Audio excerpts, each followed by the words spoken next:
All right, everybody, welcome to the Leadership Mastermind podcast. I am your host, Mitch Peak, and this is my co-host, Laura Brandeo. How are you doing today, Laura? I am doing wonderful, Mitch, and boy, am I excited about our guest today.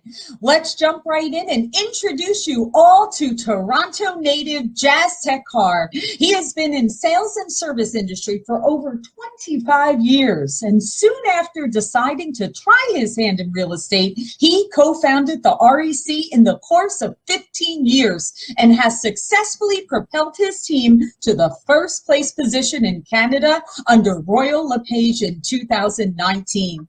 Jas's area of expertise is in helping investors build out their real estate portfolios, and wanting to share his knowledge and experience with the masses, he wrote a book titled Real Estate Intelligence, which teaches others how to buy or sell real estate on their own. He now hosts one of the top business podcasts in the country, the REC Experience. Here he interviews guests who share their success stories on real estate investing, entrepreneurship, and leadership. He also hosts a daily Instagram show called Nightcap with Jas, where he answers his followers' most frequently asked questions and hopes to provide inspiring content and aid others in removing the friction from their life. Well, Jas, we are thrilled to have you here, and on the Leadership Mastermind podcast, we want to provide our audience with insights and perspectives from our industry experts so they can learn, grow, and be inspired to be a leader to your clients and your teams. Okay, Mitch, let's jump right in and hear from Jas. All right. Hello, Jas. How are you, man? I'm amazing. Laura, can I just keep you in my pocket every morning and you can read that? Like, you're so good for my ego. Thank you, guys. Thank you guys so much for easy. You make it easy to build you up. You did a fantastic job. Thank you, thank you, thank you. Yeah, listening to that, now I know why we chose you to be on the show. You kind of just exemplify everything that we're trying to do here. So, well, look, to that point for a sec, Mitch. I mean, just congratulations to both of you guys, right? Like, I truly mean that, and kudos, because I know as a fellow content creator / podcaster, how tough it is to come up with ideas and get guests and do all the booking and then actually put out the recording, put yourself out there. I know how tough that is, and we need more positivity, especially at the time of this recording and in general, and you guys are doing your part. And so I hope, and I know I'm speaking on everyone who's watching and listening right now, and when we say thank you for just being yourselves and doing what you guys do. Well, thank you very much.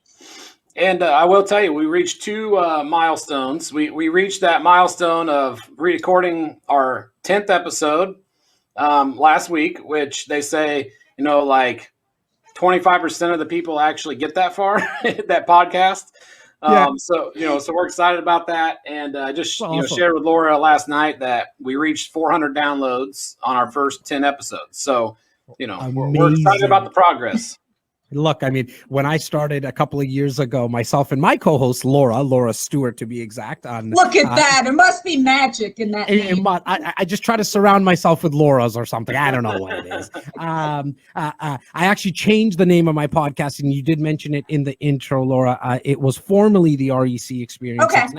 It's now a lot easier. We just call it the Jas Takhar podcast. There you go. This way I can go a little bit wider in terms of the topics. But, when we started, we were just hoping that 2, 4, 5 people listened. For you guys to get to 400 that quickly, like, imagine that, 400 people.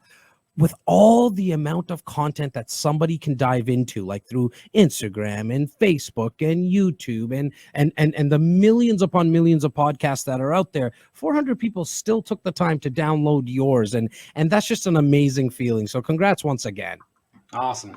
I appreciate it very much. So let's dive in. And we have one major question we like to ask all our guests to get the thing started. And that is, as a leader, what are your top 3 key pillars to leadership?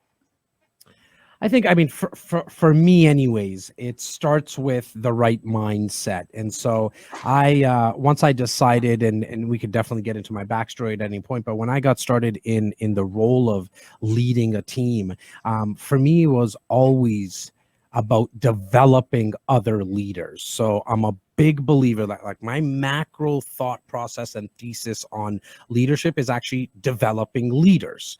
And how I do that is really by the next two pillars. Is number one is making sure that I'm consistently asking if I can help, and then actually helping. So it's not just rhetoric that I'm putting out there with my team saying, hey, can I help you? And not really help them, or reprimand them for not being able to do something. So in a day, and I think if you were to survey anybody that works with me, they would say, yeah, I mean, what you hear the most is Jas bopping around the rooms here. I don't have a computer. And one of the reasons is because then I'm not tied to anything. And so I bop around our 3 offices that we have here in the back and ask, how can I help? And then I truly try to help. And sometimes it might be a technical question, and that's not my expertise, but I'm going to find someone that's going to be able to help one of my team members. And then the third pillar is consistently checking up on Andre, one of my videographers, who's been with me now for, I think, coming up to 6 months. But look, I know that the Andre that joined me 6 months ago is different than the one that's in front of me right now. But I also know that the one 6 months from now is going to be different. And so I'm consistently checking up on him to see, is he happy, not only with me, but like in the role that he's doing? Because look, I mean, around here, I think your viewers and your listeners are going to get a real quick dose of Jas's energy, that I'm changing a lot of stuff on a daily basis. Now, for somebody that's around me, they're learning a lot about, like, my videographer. I laugh with them. If they don't want to invest into real estate within a year's time, then I'm not doing a good job, because 60% of my content is about how to invest in real estate.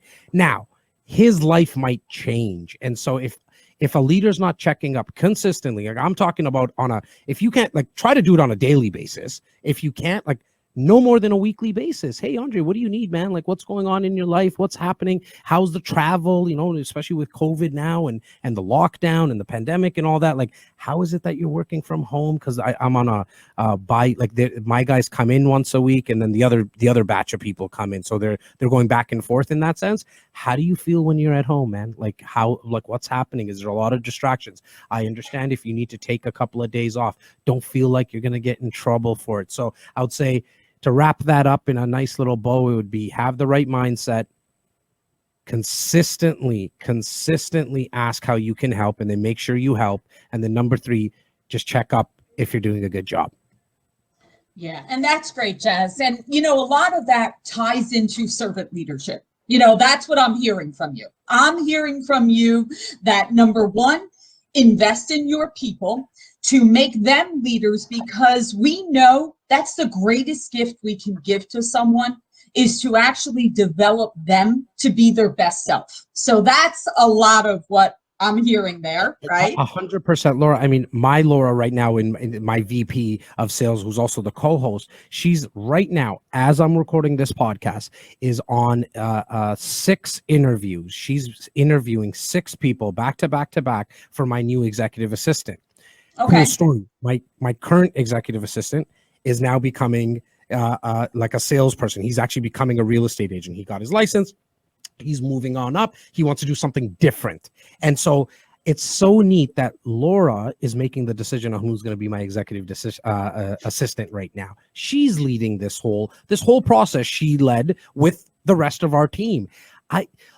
Not only does it feel amazing, but I'm also able to scale. I'm able to sit with Mitch and Laura right now, and not in interviews, right? Like, it's just, like, you can scale so much more when you're developing other leaders. Now, that's not easy. I hope nobody hears that being a servant leader, like, I love that word, and I don't hear it often enough. But so I'm glad that you mentioned it, because I truly believe I'm working for these guys and gals around me, right? Like, I probably I'm the guy who orders all the food. and then kind of cleans it up afterwards. And you would think, well, Jas, you're the one who's running the organization. Why isn't there someone else to clean up? Because I don't need anybody to just clean up plates and stuff. I can serve the food and I can clean it up, because in between we're having a lot of fun.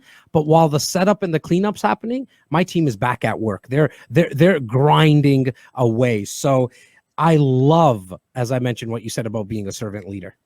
So let's tackle something here that was brought up in your bio. So, talking about being a servant and the fact that, this always intrigued me. So you sell real estate, but you also wrote a book to teach people how to sell real estate without you. So explain that to me.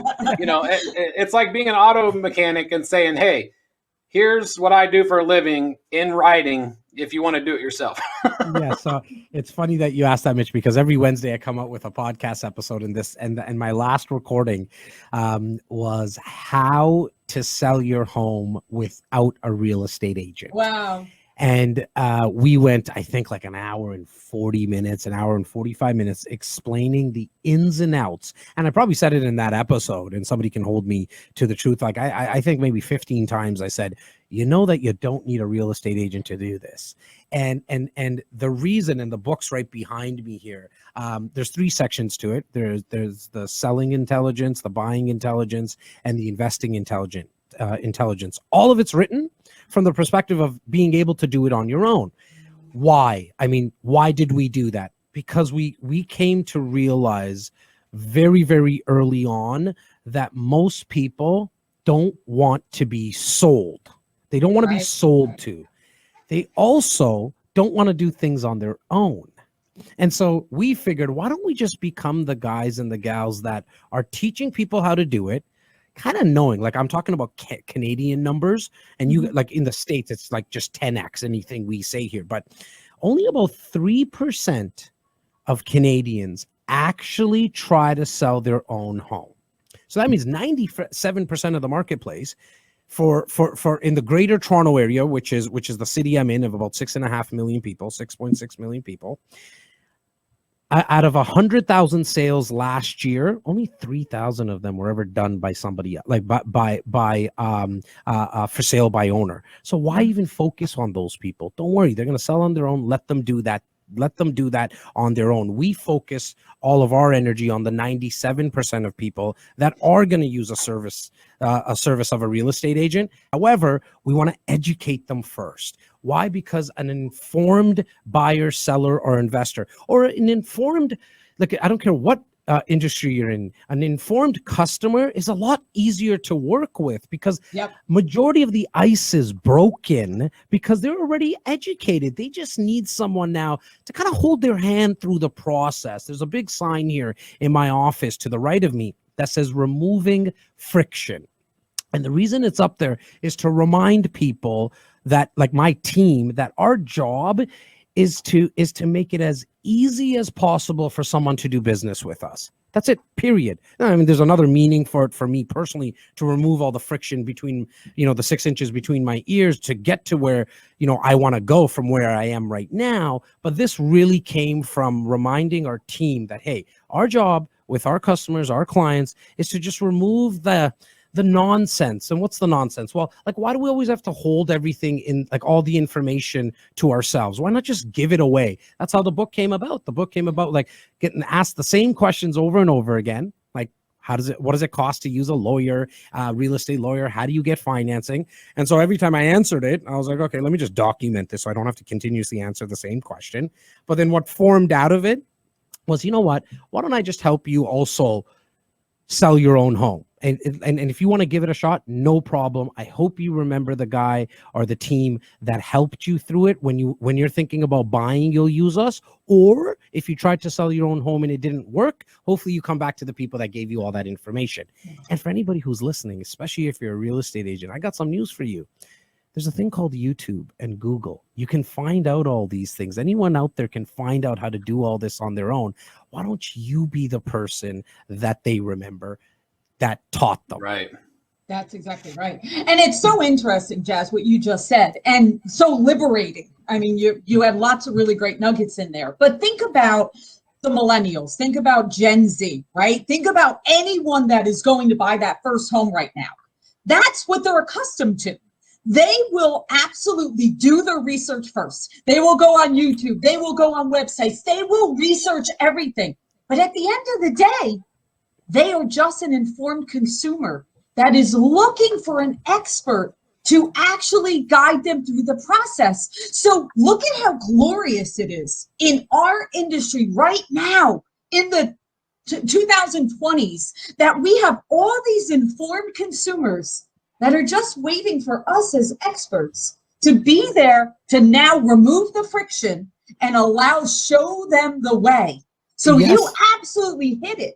And you know what happened, Laura? Like I think like here in Canada, anyways, it was probably, and I wasn't in the business. I've been in the real estate business for 16 years now. But I think it was like early to mid 90s when the MLS system came out online, and realtors were losing their lid because before that there was a booklet that came out every single day. I remember. Yes. Okay. That had all the listings, and a client could not see a home without calling a real estate agent. So then the internet came on and people were like, oh my God, all these clients are going to know that the homes are for sale. But it's so much nicer when a client calls me and says, Jas, I saw 123 Main Street, 124 Main Street, and 125 Main Street online. I love those. Let's go take a look at them. Cut my job in like by 70%. I don't have to do any of the searching, right? So, I mean, I think we just kind of got it twisted. I think it's fear, actually. Before I kind of dive into saying that we got it twisted, I think it's just fear of not being able to be the gatekeeper of information. Right. And it's like, well, if I give away everything, they're not going to use me. Mitch, you use the example of the mechanic. I talk about that a lot, that if I was on the highway and I needed to change a spark plug, my car shut down, I'm going to probably just call the dealership and say, look, there's a car on the road. Here it is. Pick it up. Send me a new one. Like, that's probably how I kind of roll. However, if I was actually going to fix it, I'm still going to get the mechanic who probably taught me how to fix it. I'm never going to do it myself, is what I'm trying to kind of articulate. That I'm never going to do it on my own. I'm going to call the guy or the gal that taught me or was in front of me with content consistently. That's the person that I'm going to call on. Or it's also going to be the person that I introduce my friends and family to when I'm at a cocktail party, when I'm at a dinner party, and someone's like, I got to take my car to a mechanic. I don't know where to take them. Oh, you should take them to Steven the mechanic, because you should see his YouTube videos, or you should see his blog, or whatever it is, right? His Instagram profile. I'm going to show them. And that's what starts to happen. Well, even in my marketplace, I mean, there's a perfect example today or yesterday. I learned about how important a realtor is, because just down the road, our neighbor's selling 5 acres. It's an older home that needs, some fix ups, but they put it on the market, I think 3 months ago on their own for 140. And around here, acreages don't last long, but it sat on it for like 2 or 3 months. They listed it within 2 weeks. They had a offer pending for 160. Right. And it's like, what were they doing? That's why you hire a professional. They got 20 more than they're asking in a couple weeks versus, sitting on it for 3 months and doing nothing with it. Definitely. I mean, with like clients, I think they think that they're going to be saving money by doing it on their own, which in my opinion is just not true, because from a realtor's perspective, and I'm not saying this is because I'm a realtor, I'm the guy who's teaching people how to do it on their own. But the truth of the matter is that realtors are paid on performance, right? Just like mortgage brokers, you're only going to get paid if the house sells. You're only actually not even when it sells, when it actually closes. And the same thing for a mortgage broker, when the money actually gets funded.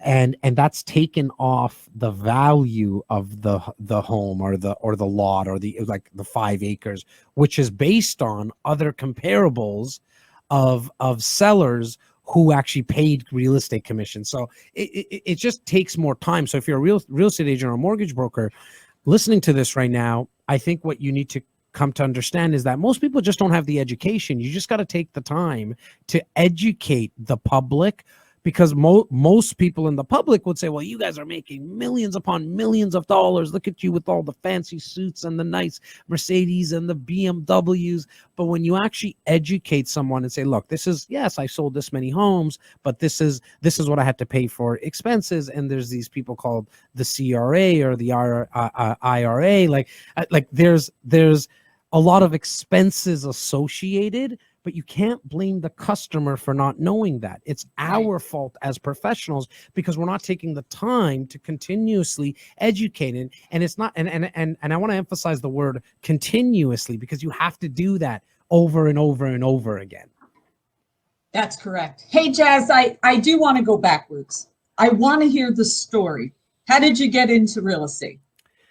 How did I get into real estate? So I've always been in sales and service, as you mentioned. It's been now, coming up to year 26. And I was always interested in investing into real estate. My parents came to Canada from India in 1974. My father was a taxi driver his whole life. My mother was a factory worker her whole life. And one of the ways that there's 3 boys, I'm the youngest of 3 boys, and we didn't have a lot, but we didn't have nothing, at the same time. Like we got to play sports, and we were just, luckily all 3 of us picked soccer, which is not a very expensive sport to play. And so they got us into as many things as they possibly could, but household income probably was like $60,000, and that never really moved much. How were they able to afford some stuff though? Was because my mom always, God bless my mom, for a grade 4 education, but understood one concept, that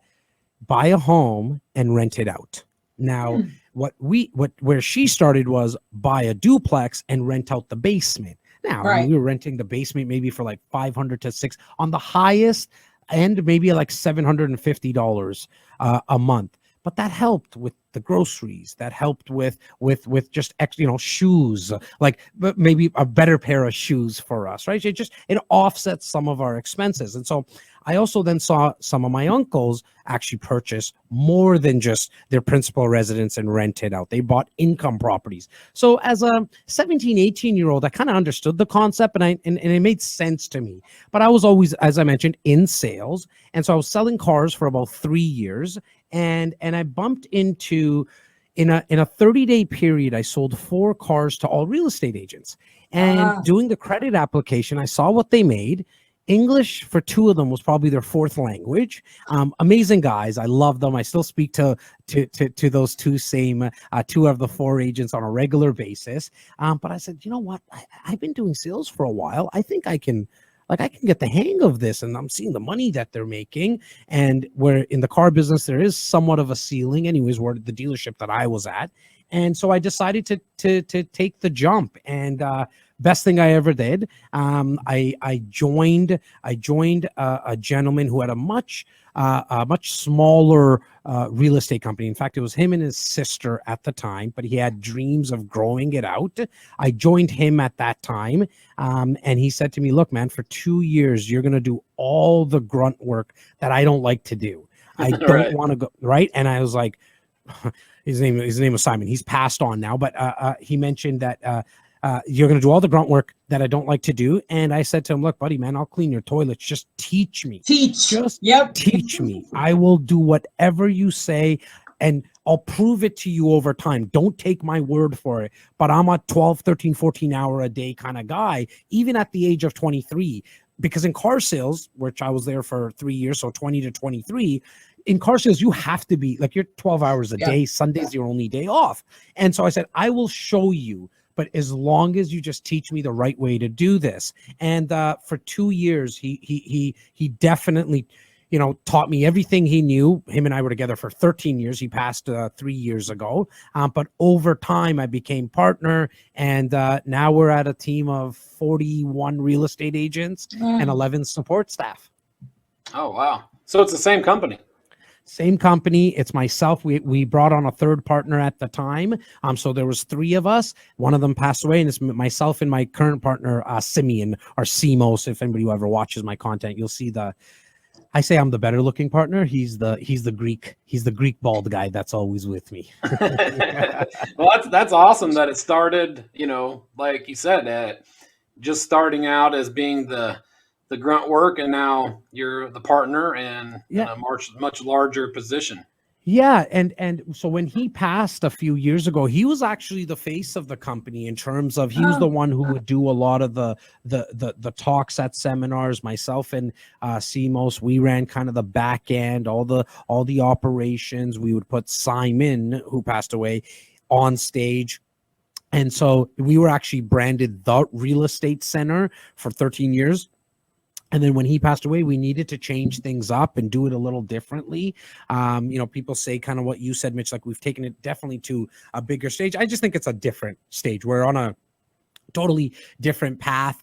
We now brand it REC, kind of have an abbreviation to be kind of cool like the kids. And it's called REC, still means the same thing. It's Real Estate Center. And now we just produce a godly amount of content. I try to get to 20 to 23 pieces of content a day on all the platforms, which was by far the biggest game changer in our business. It's taken us to stages virtually and live that we never thought we would be at. Like, I'm speaking with Mitch and Laura, like that would never have happened 5 years ago. Like that just wasn't in our thought process. That's why, I'm screaming as loud as I possibly can to people, not only on my team, like to the whole industry, not just the real estate or mortgage industry, but the sales industry, because that's the industry that I owe everything to. Like, I love real estate. I love it, love it, love it. But I truly owe everything to the sales industry, because they took this boy that, still till this day has a tough time spelling stuff, has a tough time saying things. I can't put up these shelves behind me, but the one thing I can do is follow up. I right. have a lot of energy. I have a massive passion for sales. And so what I'm screaming to salespeople in this industry is produce content. Produce as much as you possibly can. There is never enough content that you're producing. So if you're at 100 pieces, go shoot for 200. You know what I mean? Like, if you're doing one a day, God, I'm just happy that you're doing one a day, but wow, I can tell you, because I'm living it for the last year and a half, specifically out of the 3 years, the amount of business that I'm getting just because we're producing content. I was going to say, let's jump into that too, because you can't. We don't want to skip over what you just said. Well, I apologize, Laura. I should have mentioned this, and if Mitch didn't, because I know Mitch and I have done something in the past. I go all over the place. I speak in tangents. So I hope to listen. No, you're good. You're good. You're great. You're perfect. The one thing I wanted to say is that all three of us come from that same background. We're all, sales. Yes, so we're all from sales. Speaking to the audience, the important thing is, if you have children, sales is not the snake oil sales stuff that used to be. I think sales is a key to anyone's success in life. Is the lessons you can learn in sales, whether you like it or not, and move on with it. Is well, key. I think and people say, well, I've never been in sales. No, you were selling since the day you came every day, because you were selling for milk. Like, you just wanted milk at some point, right? Like, as a baby. Now, for some people, somewhere, someone said you shouldn't ask for things. Right. Someone said that no means no. Like, right. and they stopped the process. And like, I have a 7 and a 5-year-old, and I tell my team all the time, like, my 5-year-old is one of the best negotiators, because he's now at a point where he's not. Like, when they were 3, their negotiation tactics were just throwing tantrums, right? Like, that's not like his is like, he knows, like, okay, I'm going to start off, because I know dad's not going to let me watch TV for another 10 minutes. So he's going to start off with 15. He starts high. He knows that. And and it's just a beautiful thing for me to watch. But to your point, Mitch, we're always selling. If you're a leader, like, you might not be the salesperson in your organization, but don't get it like twisted for a second. You're selling your dream. You're selling your vision. You're selling what you want to be done for the end of the day, the month, the quarter, the year. You're always, always selling. And I agree with you, Mitch, when you say that there's a negative connotation to the word. And I think as salespeople, you hear it a lot. I'm not a salesperson, I'm an advisor. I'm not a salesperson, I'm a consultant. At the end of the day, I think you're trying to hide something. Be proud that you're a salesperson. Say, no, I'm not an advisor. I am a real estate salesperson. I am a furniture salesperson. Why? Because nothing in this market that we live in would ever have changed hands without a salesperson. That's right. Right. That's what keeps the economy going, right? Absolutely. All right. So I want to know what happened 18 months ago that made you say, we're going to start producing this content. And then once that ripple started happening and you said, okay, we're going all in, we're approaching it from every angle. Did you see one type of social media or one platform kind of be better than another? Do you recommend people kind of be everywhere? Should they focus in? What's your advice to everyone out there? So great questions, Laura. I started producing content 2.5 years ago. What made me do So what made me produce content 2.5 years ago was based on experience that I had from having a national syndicated radio show here in Canada about 8 years ago. We started that 8 years ago. We had that for about 5 years or so. And then we decided to cancel because it just cost us so much money. It cost us close to $250,000 a year to have this weekly radio show. But what it didn't get us a lot of lead. Like, it didn't bring in the leads like of somebody saying, can I buy a house? Okay. It did, but not at the rate it probably should have, or what most people expect it to. But what it did for us was get our feet in the door with developers. And in Toronto, for us, that's huge, because I think we're number 2 or number 3 in the world in terms of new construction, the amount of cranes that are going up. Okay. And so that's huge because it got our foot in the door with those developers who gave us access to their projects, first access, which we could then sell to our clients. And then my partner passes away, and a year before he passed away, we stopped the radio show. And then there was a gaping hole. It was a gaping hole. I came across a Gary Vee video that he mentioned the word podcast. I was like, what the heck is a podcast? I've never heard of this word. I've heard of video. I've heard of webcasts, but what is a podcast? Never heard of it. And this was exactly, I would say, 2.5 years ago. And so I Googled the word. I'm like, wow, you speak into a mic. You don't need to do video, which I was definitely not in the mood to do, and just even comfortable. And oh wow, it's free. Like, it's practically free. Like, for $15, you can be on Anchor or Libsyn or whatever it is, right? And you could distribute it to the world. Oh, and it could be like, it's yours. You don't need NBC, ABC, Netflix. You don't need anybody. Nobody. Right. So coming from the radio, like, it was segments. We had an hour, but it was cut into like 12-minute segments. And if like the F word slipped out or something, you have to cut and do it all. Like, you would get into a lot of trouble with the Broadcasting Commission and all that stuff. And then there was ads, and they controlled what you were able to say. And so I turned on the mic. I figured to myself, okay, I'm not going to do this video thing. No, being in sales my whole life, being on the phone, not that everyone said you have the sexiest, most sultry voice in the world, but no one on the flip side said you have like the worst voice in the world. So I was like, I think I can do this. I think I can handle this. Started out with the podcast, and then a year and a half. So to your point, Laura, it's why I wanted to just correct you that content started 2.5 years ago. A year and a half ago is when I said I'm going all in with this.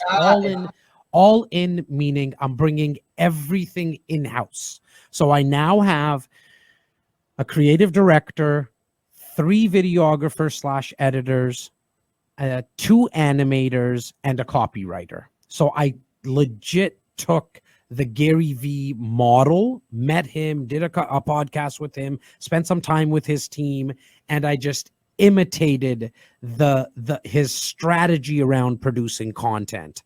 and now I'm in assimilation mode. I then went into assimilation mode, and now I'm in innovation. Now I'm trying my own stuff. Well, let's talk about Gary Vee. So Sure.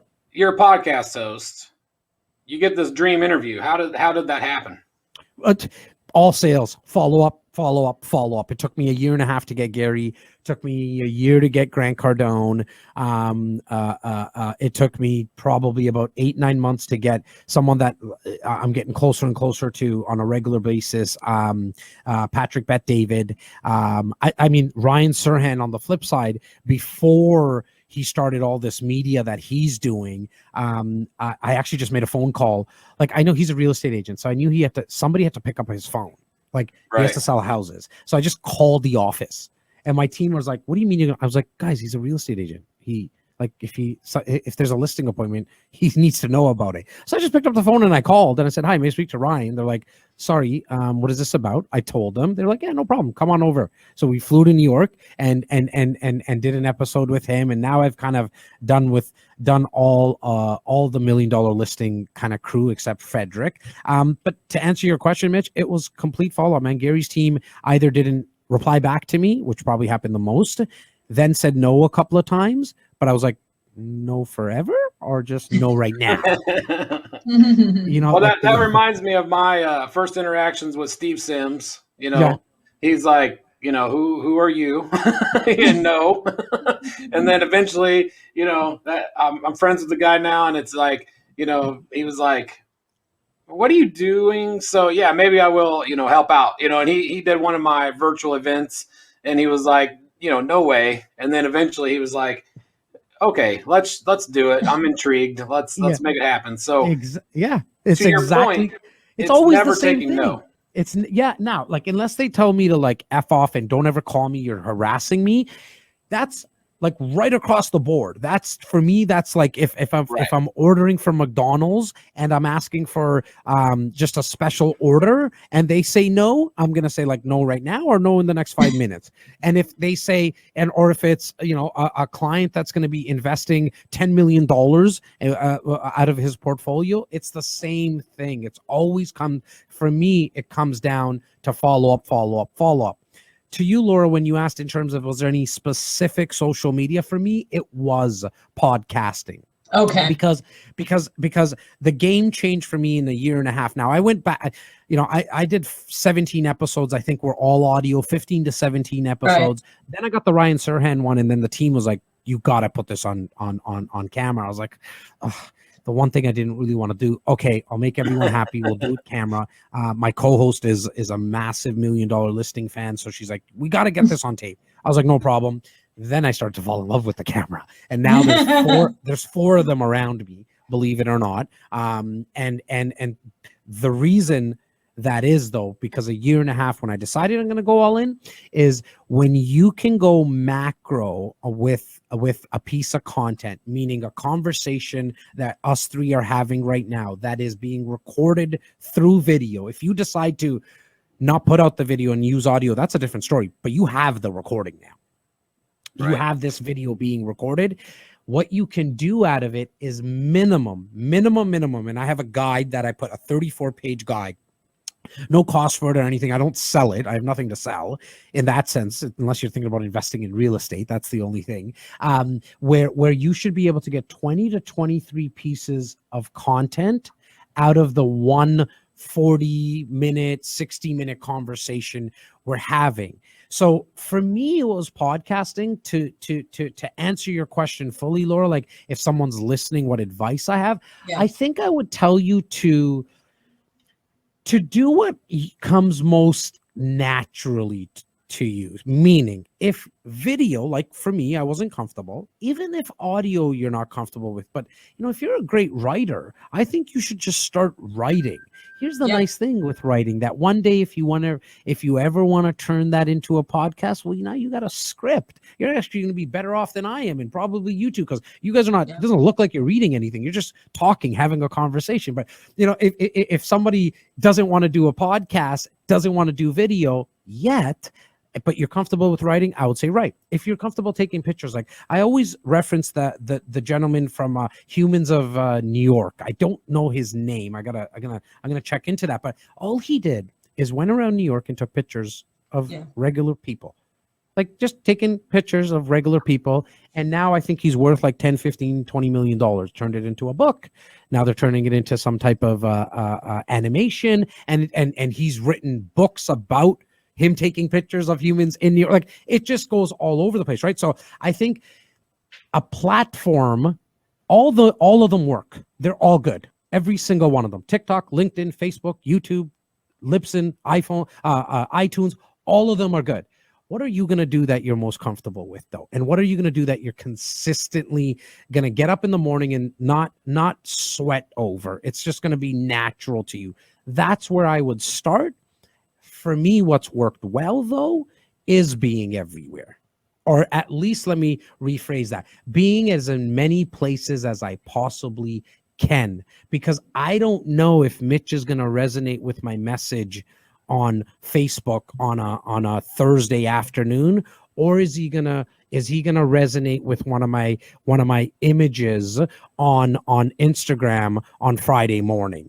I also don't know if Laura's going to resonate with one of my captions that I just wrote on LinkedIn, or is she going to resonate maybe with one of my animations because she's nostalgic around cartoons like I am. I have a 7 and a 5-year-old. It's always on in my house, but I also love cartoons. And you might just be like, that is a great cartoon. And it might just resonate. So for me, I'm just going to kind of plant seeds everywhere. I kind of, back home in India, we're farmers. That's what we do in India. So maybe I just that's the first time I've actually even articulated it like this, but I think I'm just planting seeds everywhere and seeing what's going to grow.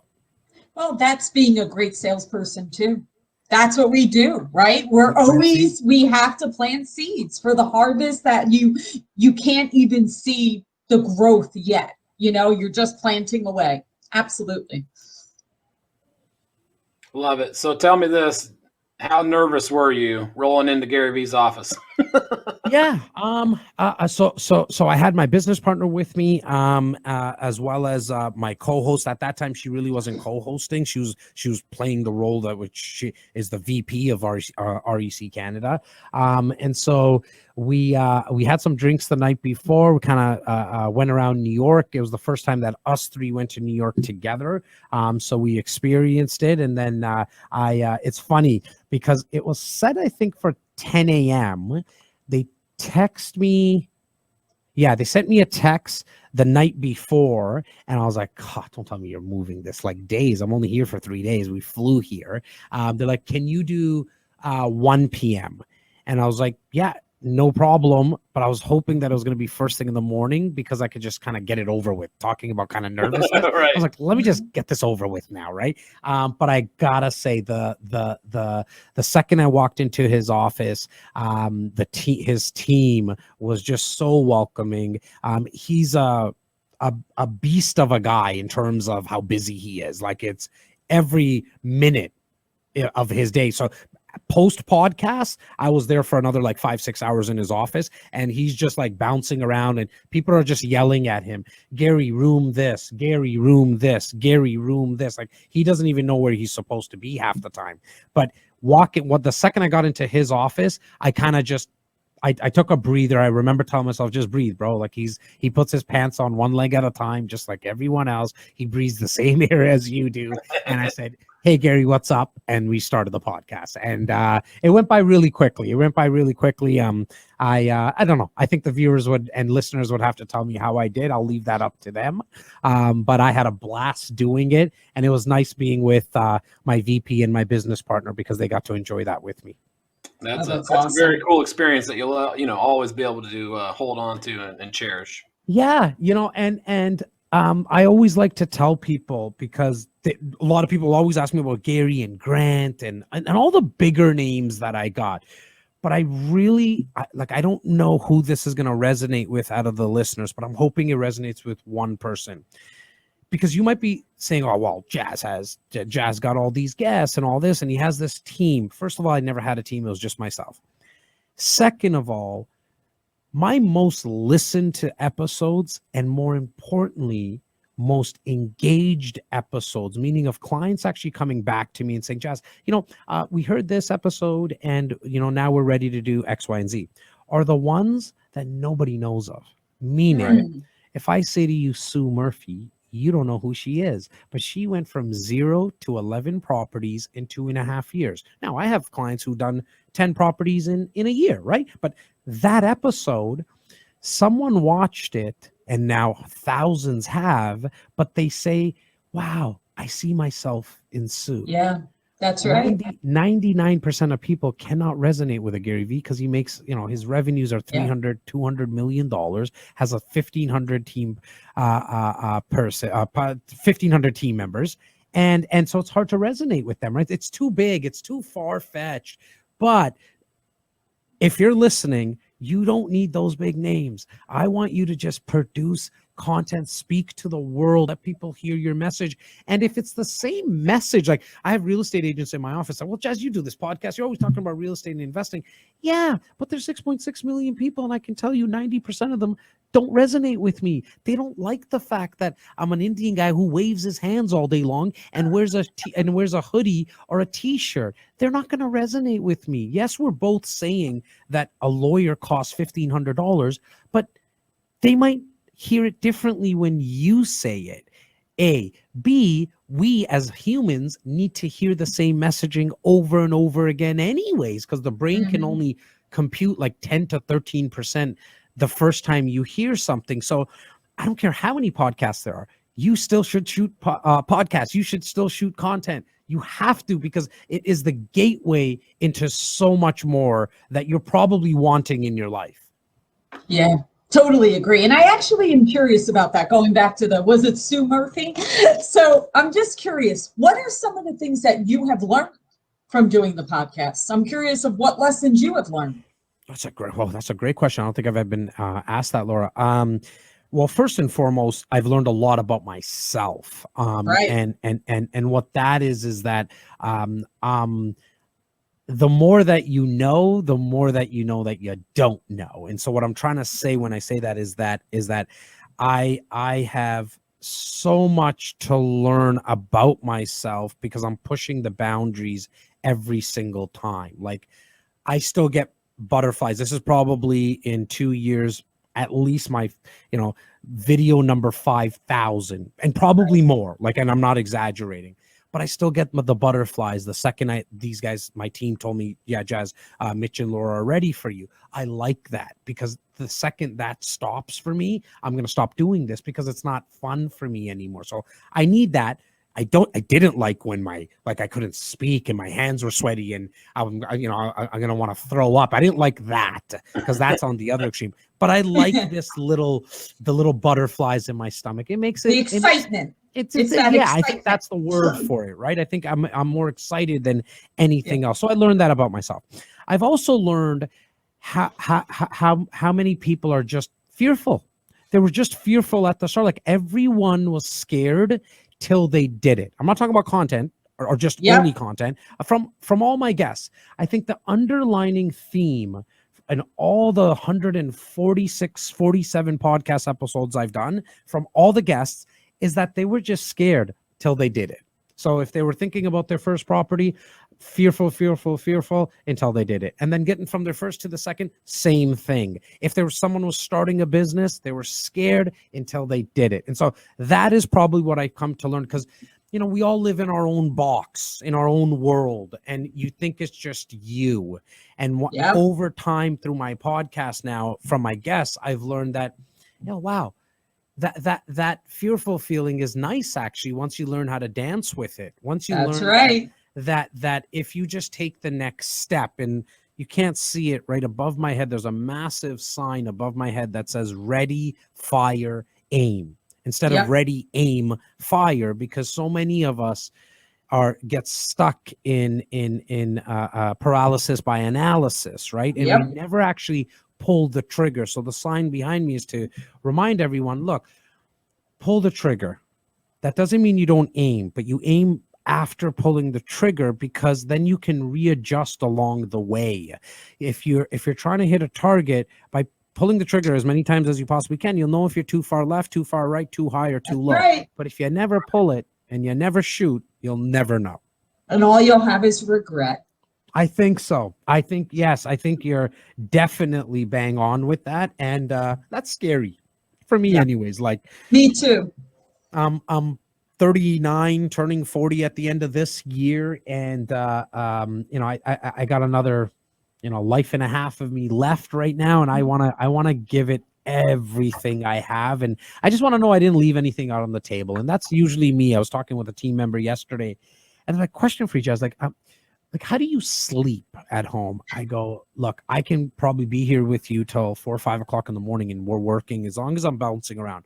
But the second I go home and my head hits a pillow, and that might be on the couch, that could be on a chair. If my head hits the pillow, I'm out like a light. Why? Because I'm giving everything. Like, if I had another podcast, I have, I think, 10, 11 Zooms for the rest of the day. This energy is going to be the same. There is no difference. This is not made up for your podcast. This is exactly how I roll every day.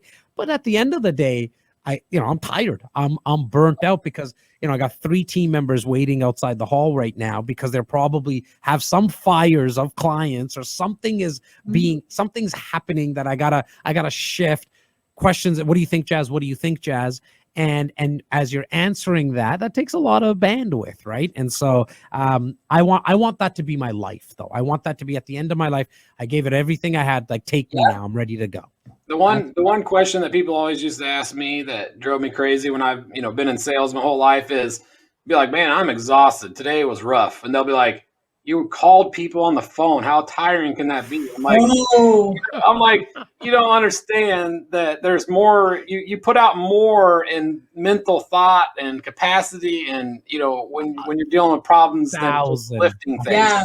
1,000%. Like, I record. Like, it's funny, right? We did a lot of Zooms before the lockdown, but now obviously it's all we're doing, and there's not a lot of people that would say that now because it's all recorded. Like, now you're like, yeah. Oh, whoa, Jas, like, that was how many Zooms today? Like 26 of them you did? And it didn't seem like you dropped energy. I was like, yeah, because I'm so grateful for somebody wanting to hear me. Like, I like the sound of my own voice. I think everybody can tell that by now, like anybody who's listening. But at the end of the day, like, that 26 clients or 10 clients, whatever that day might have been, like, they actually wanted to hear me as well. I'm so grateful for it that I will not give them less of me. I will make sure that the energy, they might not like what they hear. It might not resonate with them that they should think about investing into this or whatever it is, but they will not be able to get off that phone with me and say his energy wasn't there or out energize me either. That's something like on a phone call, on a podcast. I want to give a little bit more than everyone else because I want to try to change someone's mood. And I'm a big believer that energy has the ability of doing that. And that's kind of what I'm known for now. Well, I know that Laura and I could chat with you all day because, I like your voice too. So thank you, Mitch. I got one last question for you before we, sign off here. So you're a podcaster. You've been doing it for a while now, 147 episodes, whatever it is. So who's your favorite, podcasters that you listen to when you have the free time? Well, beside Mitch and Laura, now that I've been hosted by you guys, and that was that was just amazing. I would be lying if I didn't see Gary Vee because he was the first podcast I ever heard. And I gotta say though, right now, and T-minus 90 days, for the last 90 days, probably about 4 months, call it 120 days, has been Patrick Bet David. Patrick Bet David is not a name that a lot of people know. His podcast is called The Bet David Show. Don't quote me, just Google Patrick Bet David.